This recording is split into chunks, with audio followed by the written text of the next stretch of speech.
The real hunter. He's 9-0 going into this fight.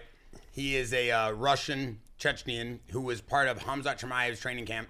This guy I thought I recognized him. Yep, he was very respectful, very kind. He was out here training. Yep, he trained the entire time. Rampage met him. He went and fought on the Dana White Contender Series. After he won, he held the 4 fingers up to Dana. Dana looked at him and he said, "Dana, I just won in 4 days. Khamzat Chimaev is fighting on a Chicago card. It would be a dream for me to fight with my brother. Can I go?" Dana said, "You're going." Then he goes to Chicago and he gets on this card. Now this guy's camp, and in that corner are 2 or 3 of Khamzat Chimaev's guys. What an amazing display of teamwork, and what an amazing display of people coming together. I really want to touch on this because this is one point I didn't really get to make. Everybody was talking about Khamzat's camp and the sparring partners maybe not being known, or the sparring partners, people not understanding who they are, or the sparring partners not being these well-known UFC names.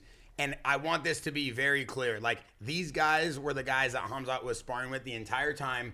TJ was here, so I'll let him kind of talk about it a little bit more and shed some light.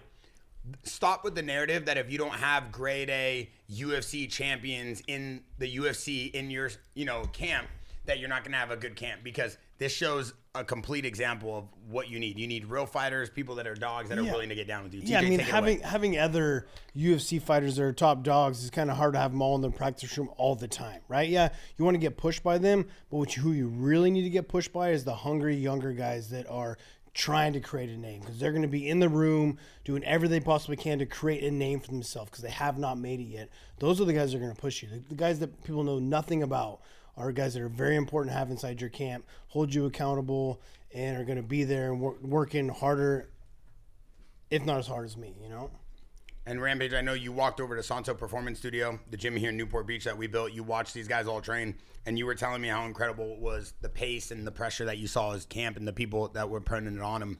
What did you think about this fight? This fight right here? Yeah. Oh, yeah. I was amazed that this guy fought 4 days, because you know how sore you get. But I didn't see his fight that he had in the Contender. I didn't see it. But you know how sore you get, TJ, after a fight. Sometimes it takes you more than 4 days. Yeah, of course. Yeah. I mean, even just like a leg kick, you're going to be limping around for a little while. You know? And then for him to come and fight in front of, like one of the, the biggest event in MMA, and 4 days later, it just shows a lot about this guy's character and his heart.